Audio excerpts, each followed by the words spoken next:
السلام عليكم ورحمة الله تعالى وبركاته. بسم الله الرحمن الرحيم. رياض الصالحين பாடம் 33. இந்த ரியாலு சாலிஹீன் பாடத்தினுடைய 33வது பாடத்துல நாம் இருக்கின்றோம். இந்த பாடத்துல உண்மை என்ற தலைப்பின் கீழ் அமையக்கூடிய வரக்கூடிய அந்த ஹதீசுகளை பற்றி நாம் பேசிக் கொண்டிருக்கின்றோம். அல்ஹம்துலில்லாஹ். நம்முடைய ஜாமியா ரகீப் எஜுகேஷனல் ட்ரஸ்டின் மூலமாக பல தீன் சம்பந்தப்பட்ட சேவைகளையும் பல துன்யா சம்பந்தப்பட்ட சேவைகளையும் நாம் செய்து கொண்டிருக்கின்றோம். இந்த சேவைகள் எவ்வித தொய்வின்றி தொடர்ந்து நடைபெறுவதற்காக நீங்கள் துஆ செய்யுங்கள், இன்னும் ஆதரவு தாருங்கள். நன்மையில் ஒன்று சேருவோம், முந்திக் கொள்வோம். உங்களுடைய நன்கொடைகளை நீங்கள் எங்களுக்கு வழங்க விரும்பினால் எங்களுடைய பேங்க் அக்கவுண்ட் டீட்டெயில்ஸ், வங்கி முகவரிகள் இங்கு கொடுக்கப்பட்டிருக்கின்றது. அது அல்லாமல் இங்கு QR ஸ்கேனும் கொடுக்கப்பட்டிருக்கின்றது. இதன் மூலமாக நீங்கள் ஸ்கேன் செய்தும் உங்களுடைய நன்கொடைகளை தாராளமாக வழங்கலாம். அல்லாஹு தஆலா அதன் மூலமாக உங்கள் வாழ்நாளை பரக்கத்தாக்கி தருவானாக. ஆமீன் ஆமீன் யா ரப்பல் ஆலமீன்.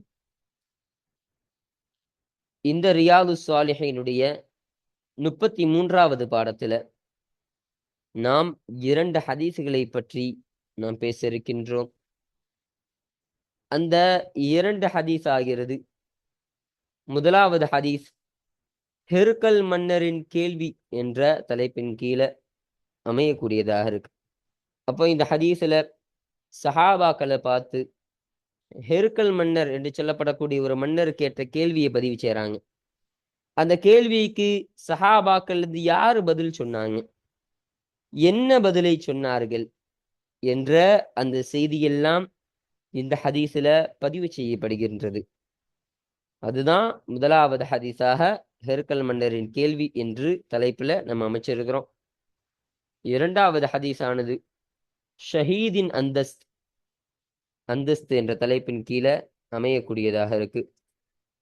அப்போ போரில் ஷஹீதான, போர் தியாகம் செய்த அந்த தியாகிகளுடைய அந்தஸ்து எந்த அளவு இருக்குன்றது, அந்த அந்தஸ்தை அடைவதற்கு என்னவெல்லாம் செய்யலாம், ஒருத்தர் என்ன செய்தால் அந்த ஷஹீதின் நன்மையை அடைய முடியும், லேசான முறையில் அடைய முடியும் என்ற அந்த வழியையும் அந்த விஷயத்தையும் ஸல்லல்லாஹு அலைஹி வஸல்லம் அவர்கள் இந்த ஷஹீதின் அந்தஸ்து என்ற தலைப்பின் கீழ் அமையக்கூடிய இந்த ஹதீஸ்ல நமக்கு சொல்லி காட்டுறாங்க.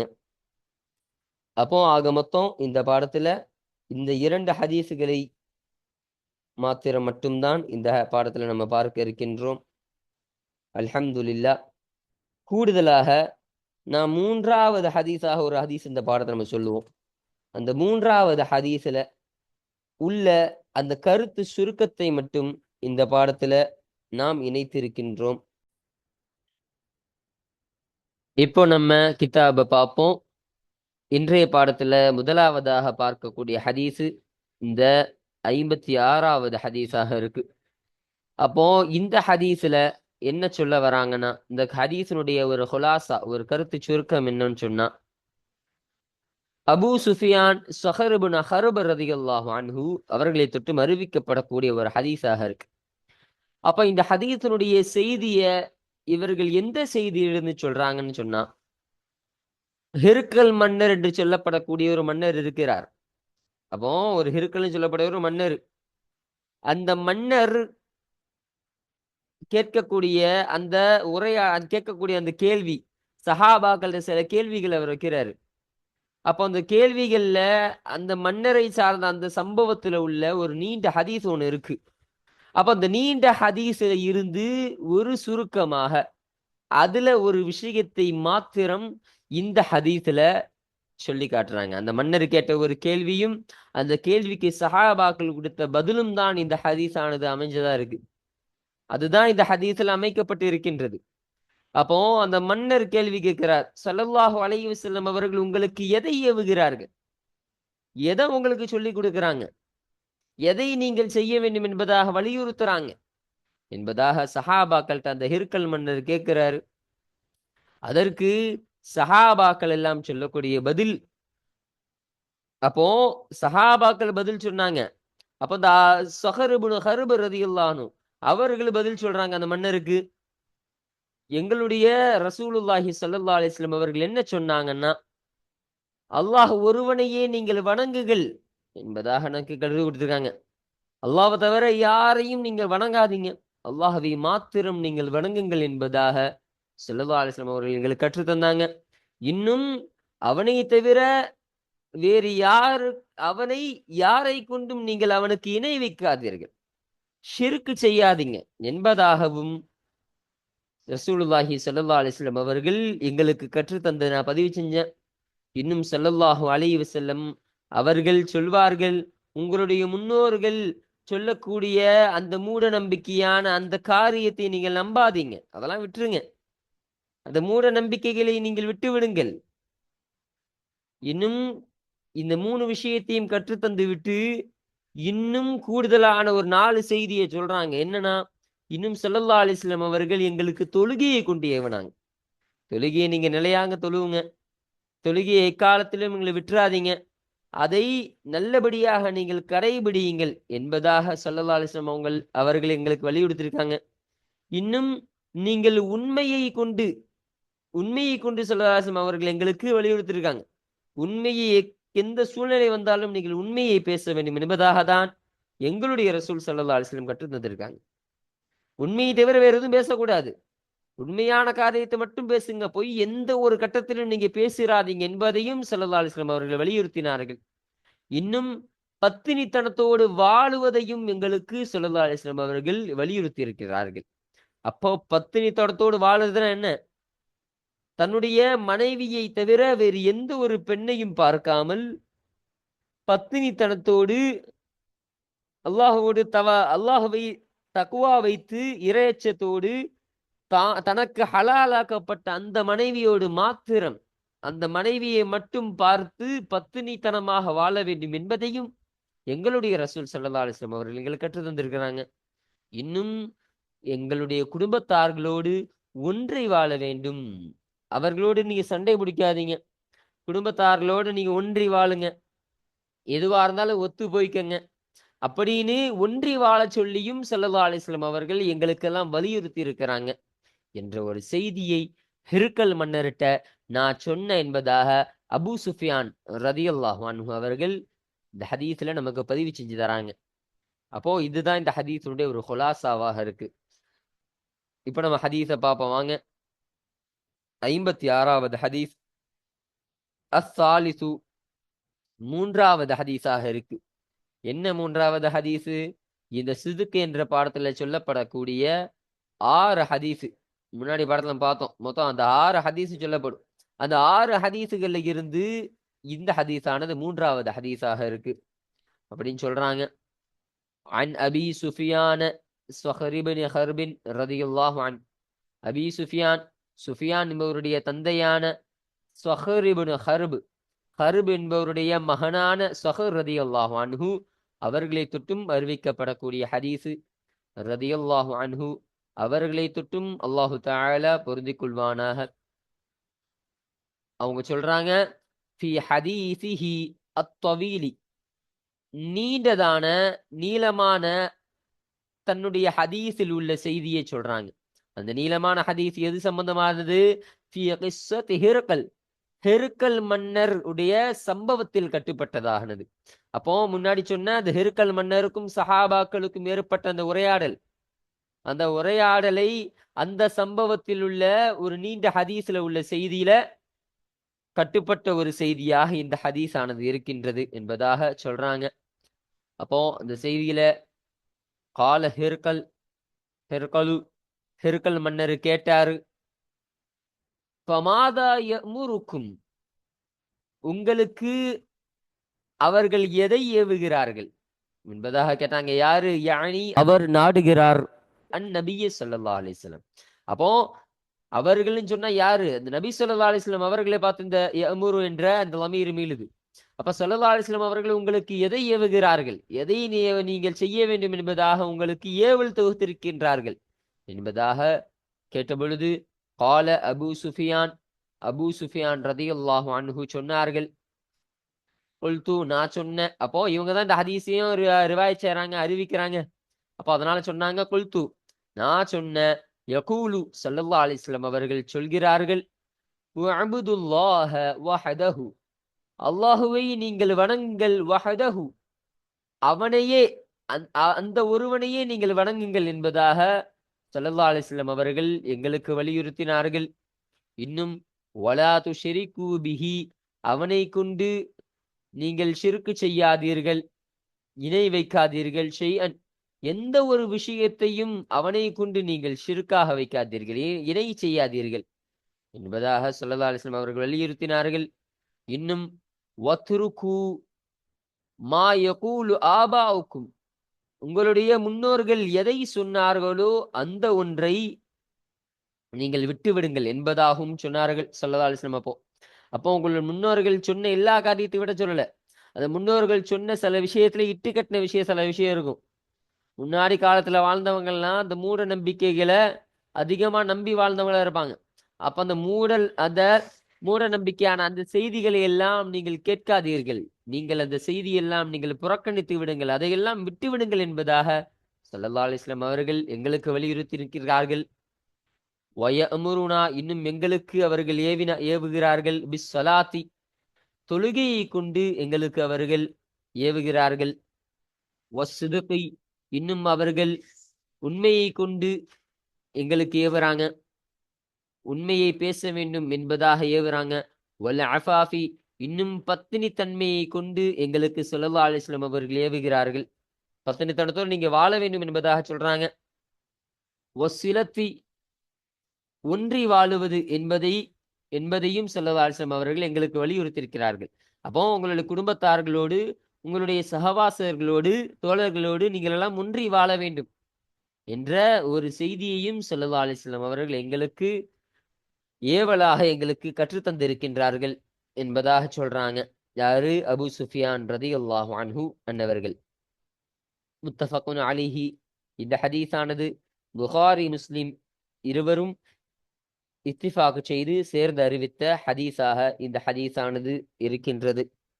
அப்போ இந்த ஹதீஸு பாபு சிதுக்கு உண்மை என்ற பாடத்தின் கீழே பதிவு செய்யப்படக்கூடிய காரணம் என்னவென்று சொன்னால், இங்க அந்த அபூ சுஃபியான் ரதியல்லாஹு அன்ஹு ஒவ்வொரு செய்தியாக ஸல்லல்லாஹு அலைஹி வஸல்லம் அவர்கள் வலியுறுத்திய ஒவ்வொரு செய்திகளாக சொல்லிக்கொண்டு வரும் பொழுது ஒரு விஷயத்தை சொன்னாங்க, வஸ்ஸிதுகி உண்மையை கொண்டும் ஸல்லல்லாஹு அலைஹி வஸல்லம் அவர்கள் எங்களுக்கு ஏவி இருக்கின்றார்கள்.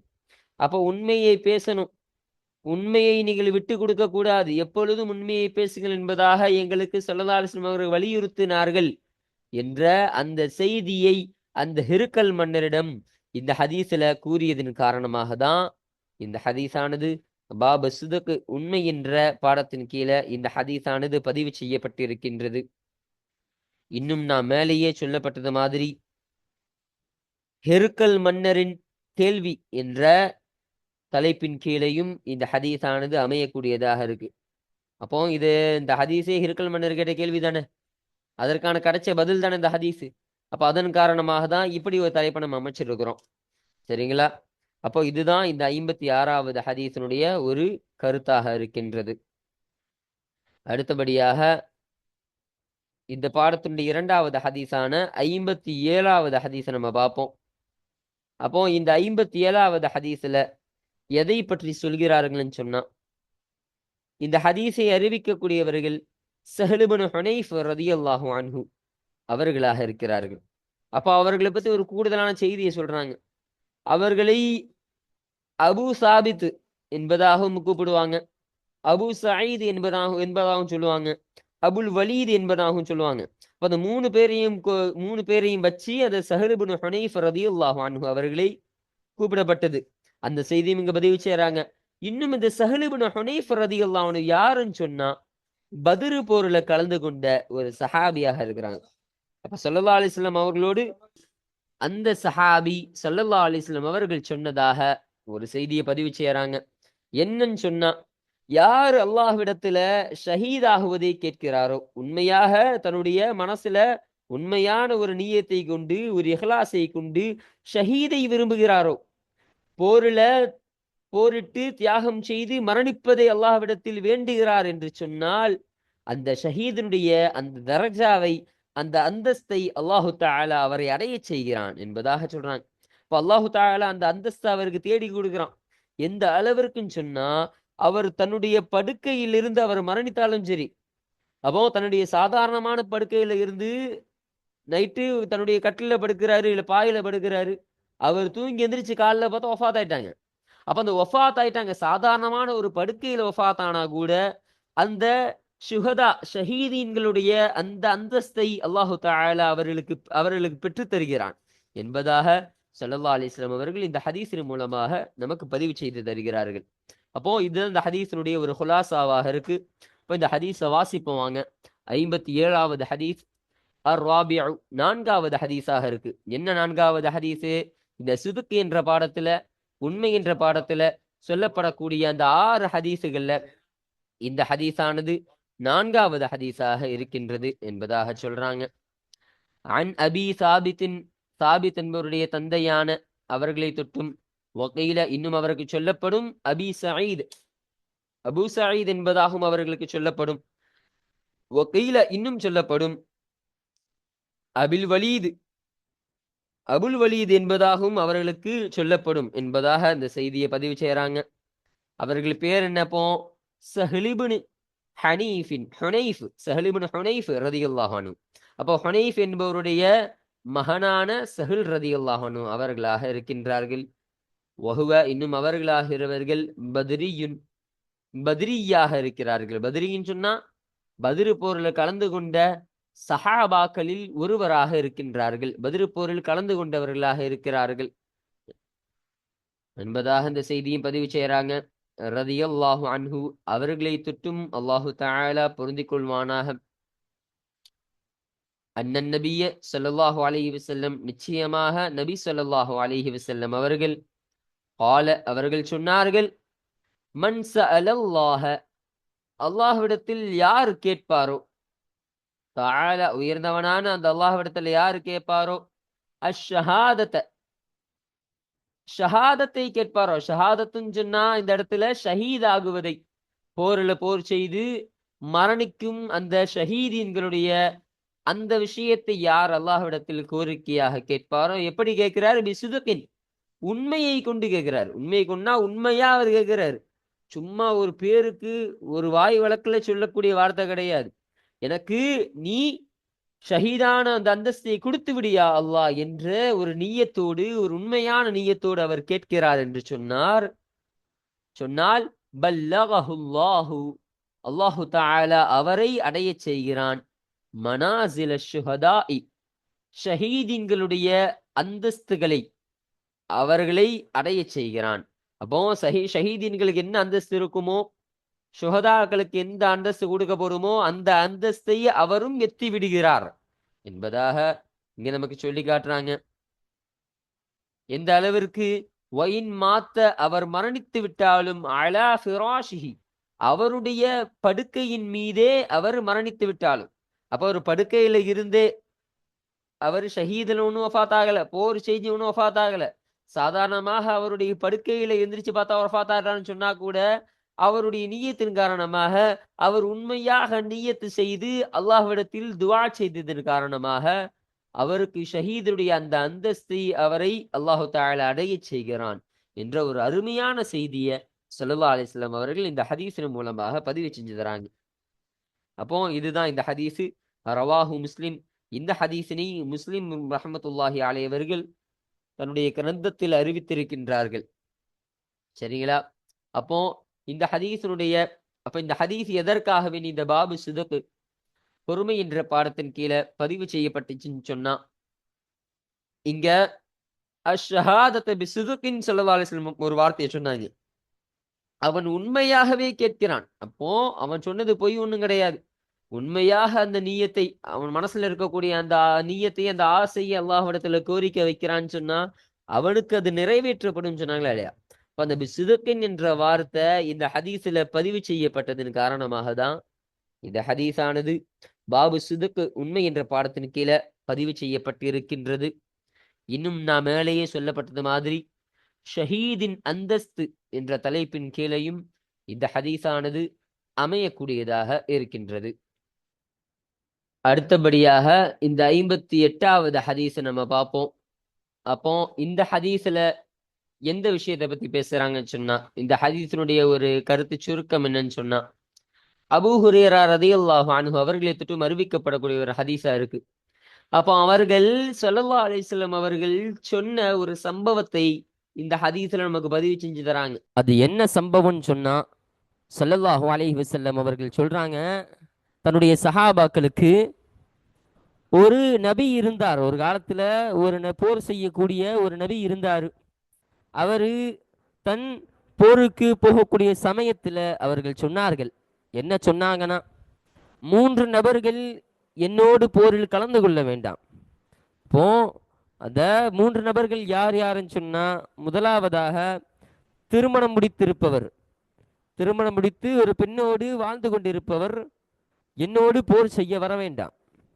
இரண்டாவது வீட்டை கட்டி கொண்டிருப்பவர், அப்போ வீட்டினுடைய பாதி வேலை நடந்திருக்கு, வீட்டினுடைய வேலை நடந்து கொண்டே இருக்கு, அப்படிப்பட்டவரும் என்னோடு போருக்கு வர வேணாம் அப்படின்னு சொன்னாங்க. இன்னொருவர் ஆடு ஒட்டகத்தெல்லாம் வச்சிருக்கிறாரு, ஆடு ஒட்டகத்தெல்லாம் மேய்க்கிற வேலையில அது எப்போ குட்டிகளை போடும் அப்படின்னு காத்து கொண்டு இருக்கக்கூடிய ஒருத்தவராக இருக்கிறார். அப்போ இந்த 3 நபர்களையும் என்னோடு போருக்கு நீங்க வர வேண்டாம் அப்படின்னு அந்த நபி சொன்னதாக ஸல்லல்லாஹு அலைஹி வஸல்லம் அவர்கள் தன்னுடைய சஹாபாக்களுக்கு சொல்றாங்க.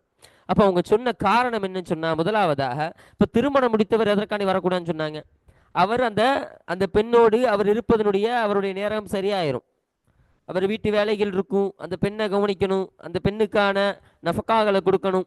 அப்போ அதனால என்னோடு அவர் போருக்கு வர வேண்டாம், அவர் கவனமும் வேற இடத்துல இருக்கும், இப்போ கவனம் வேறையாக இருக்கும் என்று சொல்றாங்க. இரண்டாவதாக ஒரு வீட்டை கட்டி கொண்டு இருப்பவர் ஏன் வரக்கூடாதுன்னு சொன்னா, அவருக்கும் தன்னுடைய சிந்தனை முழுசா வீட்டில் தான் இருக்கும். அப்போ ஒரு வீடு என்பது சொல்லுவாங்க, ஒரு உதாரணம் சொல்லலாம், ஒரு யானை வந்து ஆடிட்டே சாப்பிடும், வீடு வந்து ஆடாம சாப்பிடும் சொல்லுவாங்க தமிழ்ல. அப்போ என்ன அர்த்தம்னா, ஒரு யானைக்கு எந்த அளவு தீனி போடுறோமோ அதை சாப்பிட்டுக்கிட்டே இருக்கும், ஆடிக்கிட்டே அந்த தீனிகளை சாப்பிடக்கூடியதா இருக்கும். அந்த வீடு என்பது அது ஆடாமலேயே சாப்பிடக்கூடியதா இருக்கும். அப்போ நம்ம ஒரு நிர்ணயம் பண்ணி ஒரு பணத்தை வச்சிருப்போம், இத்தனை இத்தனை தொகைக்குள்ள இந்த வீடை கட்டி முடிச்சிடலாம் வச்சிருப்போம். ஆனா அந்த வீடானது அந்த தொகையும் தாண்டி அது தன்னுடைய வேலைகளை எடுத்துக்கொள்ளும். அப்ப அந்த அளவுக்கு வேலை இருக்கும். அப்படிப்பட்ட ஒரு சூழ்நிலையில ஒருத்தர் வராருன்னு சொன்னா அவருடைய முழு கவனமும் அந்த வீட்டை நோக்கி தான் இருக்கும். அவரு சரியாக போர் செய்ய முடியாது, ஏன்னா அவருடைய கவனம் ஃபுல்லா அந்த வீட்டில் இருக்குதா இல்லையா. அதன் காரணமாக இவரும் வர வேண்டாம் என்பதாக அந்த நபி சொன்னாங்க. மூன்றாவதாக ஆட்டு மந்த ஒட்டக மந்தையெல்லாம் வச்சுக்கிட்டு அதனுடைய கண்ணுக்குட்டிகளை காத்திருக்கக்கூடிய நபராக இருக்கிறாருன்னு சொன்னா அவரும் வர வேண்டாம். ஏன்னா அவரும் அந்த ஆடு மேய்ப்பதுல அவருடைய ஒட்டக மேய்ப்பதிலேயே அவர் குறிக்கோளா இருப்பாரு. நம்மளுடைய ஆடுலாம் பத்திரமா இருக்குமா, நம்மளுடைய ஒட்டகம்லாம் பத்திரமா இருக்குமா, எப்போ அது குட்டிகளை போடும், எப்போ நம்ம சம்பாதிக்கலாம், இது போல ஒரு கவனத்தை உண்டாக்கி கொண்டு இருப்பவரும் இப்படி போல என்ன அவருக்கு இருக்கிறதுனால அவரும் இந்த போருக்கு கலந்து கொள்ள வேண்டாம் என்பதாக அந்த நபி சொன்னாங்க. அப்போ இதெல்லாம் சொல்லிட்டு அந்த நபி போர் செய்ய போறாங்க. ஒரு ஊருக்கு போர் செய்ய போனா அந்த ஊரை போய் அடைகிறார்கள். அடையக்கூடிய சமயம் பார்த்தா அசருடைய சமயம், ஒரு அசருக்கு நெருக்கமான சமயத்துல அவங்க ஊரை போய் அடைகிறாங்க. அடைஞ்ச உடனே அந்த ஊரில் இருக்கக்கூடிய அந்த சூரியனை பார்த்து சொன்னாங்க, நீயும் அல்லாஹ்விற்கு கட்டுப்பட்டவனாக இருக்கிறாய், நானும் அல்லாஹ்விற்கு கட்டுப்பட்டவனாக இருக்கிறேன்.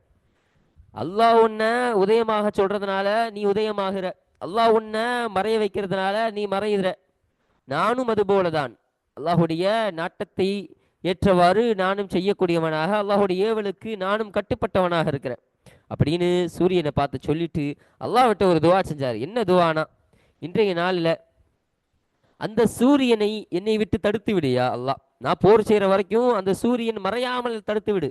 அப்போ அசருடைய சமயம் அந்த சூரியனை மறைஞ்சிருச்சுன்னு சொன்னா அது மகரிபுடைய சமயம் ஆயிரும். அப்போ மகரிபோட சமயம் ஆச்சுன்னா இருட்டாயிருமா இல்லையா, எப்படி போர் செய்ய முடியும்? அதனால அந்த நபி அல்லாஹ் விட்ட இந்த சூரியனை கொஞ்சம் மறையாமல் நீ தடுத்து விடியா அல்லாஹ், கொஞ்சம் நிறுத்தி வையா அல்லாஹ் என்பதாக அவர்கள் துவா செஞ்சாங்க. அதுபோலவே அவருக்கு அல்லாஹு தாலா நிறுத்தி கொடுத்தான். அவர் போர் செய்து முடிக்கிற வரைக்கும் அந்த சூரியனை அல்லாஹு தாலா மறைய செய்யல, அசருடைய சமயமாகவே வைத்திருந்தார்கள். அப்போ அந்த சமயத்துல அந்த நபி போர் செய்யறாங்க. போர் செய்துட்டு அந்த போர்ல சில பொருட்கள் கிடைக்குமா இல்லையா, கனிமத்து பொருட்கள்லாம், அந்த பொருட்கள்லாம் ஒன்று சேர்க்கிறாங்க. ஒன்று சேர்த்துட்டு ஒரு இடத்துல வைக்கிறாங்க. அப்போ அந்த காலத்துல ஒரு நடைமுறை இருக்கு, இந்த கனிமத்து பொருள்லாம் சேர்த்து ஒரு இடத்துல வைக்கணும். அந்த பொருள் எல்லாம் ஒரு நெருப்பு வானிலிருந்து ஒரு நெருப்பு வந்து அந்த பொருட்களை கரித்து சென்று விடும். அப்ப கரிச்சிட்டு அந்த பொருட்களை எல்லாம் சாப்பிட்டுட்டு சென்றோம், போயிடும். அப்போ அப்படி வந்தாதான் அல்லாஹுடைய கபூலியத் இதில் இருக்குன்னு அர்த்தம். அதற்கு காரணமாக அந்த பொருட்களை ஒன்று சேர்த்து வைக்கிறாங்க அந்த நபி. ஒன்று சேர்த்து வச்சா சூரியன் வருது, அதாவது அந்த நெருப்பு வருது அந்த இதை திங்கிறதுக்காக அந்த நெருப்பு வந்துட்டு, ஆனா அதை சாப்பிடாம போயிடுச்சு, அதை கரிக்காமல் அப்படி நவந்து போயிடுச்சு. அப்போ அந்த நபி சொன்னாங்க, அந்த ஊரில் இருக்கக்கூடிய அந்த கூட்டத்தார்களுக்கு அந்த நபி சொன்னாங்க, உங்களில் தான் மோசடி செய்யக்கூடிய நபர் இருக்கிறார். அப்போ உங்க கூட்டத்தில் யாரோ மோசடி செய்யக்கூடிய இருக்கிறாங்கப்பா, அதனால உங்களுடைய ஒவ்வொரு கபீலால இருந்தும் ஒவ்வொரு நபர்கள் என்னோடு பையாட்டு செய்து கொள்ளுங்கள். அப்போ உங்களுடைய கோத்திரத்திலிருந்து ஒவ்வொரு ஆள் தான் வந்து என்கிட்ட நீங்க பையாட்டு செய்யுங்க, என்னுடைய கை மீதுக வைங்க அப்படின்னு சொல்றாங்க. அப்படி வச்ச உடனே அந்த நபர் வைக்கிறாரு. வச்ச உடனே ஒரு நபருடைய கை அந்த நபி கையோடு ஒட்டிடுச்சு, சேர்ந்துருச்சு. சேர்ந்த உடனே அந்த நபி சொன்னாங்க, உங்களில் தான் மோசடி இருக்கின்றது என்று சொல்லி விட்டாங்க. அப்போ அடுத்ததாக சொன்னாங்க, யாத் செய்ய வாங்க அப்படின்னு சொன்ன உடனே இரண்டு மூன்று நபர்களுடைய கை வந்து அந்த நபியோட கையோடு ஒட்டிடுச்சு. அப்போ அதை பார்த்தும் அந்த நபி சொன்னாங்க, உங்களில் தான் மோசடி இருக்கின்றது. அப்போ நீங்கள் தான் மோசடி செய்யக்கூடியவராக இருக்கிறீங்க, இதற்கு ஏதாவது நாம் பரிகாரம் பண்ணால்தான் நம்முடைய கனிமத்தான இந்த போர் பொருட்கள் அல்லாஹ் ஏற்றுக்கொள்ளுவான் அப்படின்னு சொல்லிட்டு சொல்றாங்க. அதன் காரணமாக ஒரு தங்கத்திலான ஒரு மாட்டினுடைய தலையை போல ஒரு தலையை கொண்டு வந்து வைக்கிறாங்க. வச்ச உடனே அப்போ அந்த நெருப்பு வருது. அந்த தங்கத்திலான அந்த மாட்டு தலையை போல இருக்கக்கூடிய அந்த தலையை அந்த நெருப்பானது சாப்பிட்டுட்டு போயிடுச்சு. அந்த நெருப்பு வானிலிருந்து வந்து கரித்துட்டு போய்விட்டது. கரித்து போன உடனே அப்போ சொன்னார்கள், இதுவரைக்கும் நம்முடைய கனிமத்து பொருள் நமக்கு ஹலால் கிடையாது. இப்போ போர் பொருட்கள் என்பது நம்ம எடுத்துக்கொள்றதுக்கு நமக்கு ஹலால்லாம் கிடையாது. அதை இனிமே அல்லாஹு தாலா நமக்கு ஹலாலாக ஆக்கி வைத்திருக்கின்றான். எதனாலன்னு சொன்னா, அல்லாஹு தாலா நம்மிடம் இருக்கக்கூடிய அந்த பலவீனத்தை பார்த்து, நம்மிடம் இருக்கக்கூடிய அந்த இயலாமையை பார்த்து இப்போ அல்லாஹ் பார்க்குறான், இவங்க ரொம்ப பலவீனமா இருக்கிறாங்களே, இவர்களுக்கு கனிமத்து பொருள் இருந்தா அவர்கள் போர் செய்வதற்கு அவர்களுக்கு உதவியாக இருக்கும். அவர்கள்ட்ட அந்த பொருள் இல்லை என்கின்ற அந்த இயலாமையும் அல்லாஹு தாலா பார்த்துட்டு அந்த பொருட்களை அல்லாஹு தாலா நமக்கு இனிமே ஹலாலாக கொடுத்து விட்டான் என்பதாக அந்த நபி சொன்னதாக ஸல்லல்லாஹு அலைஹி வஸல்லம் அவர்கள் பதிவு செய்கிறாங்க. அப்போ இந்த சம்பவத்திற்கு அப்புறம் தான் அந்த கனிமத்து பொருட்களை நாமே வைத்து கொள்ளலாம் என்ற ஒரு ஹலாலான ஒரு சட்டம் என்பது அமைக்கப்பட்டது என்பதாக விலகி கொள்ள வேண்டும். அப்போ இந்த 58வது ஹதீஸில் உள்ள மொத்த கருத்தையும் நம்ம பார்த்தாச்சு, ஒரு சுருக்கத்தை பார்த்தாச்சு. இன்ஷா அல்லாஹ் அடுத்த பாடத்தில் நாம் இந்த 58வதற்கான அந்த தர்ஜிமாவை அந்த ஒவ்வொரு வார்த்தைகளாக வைத்து அர்த்தம் வைப்பதை இன்ஷா அல்லாஹ் நாம் அடுத்த பாடத்தில் காண்போம். வாஹிர் தஅவானா அனில் ஹம்துலில்லாஹி ரப்பில் ஆலமீன். அஸ்ஸலாமு அலைக்கும் வரஹ்மத்துல்லாஹி தஆலா வபரகாத்துஹு.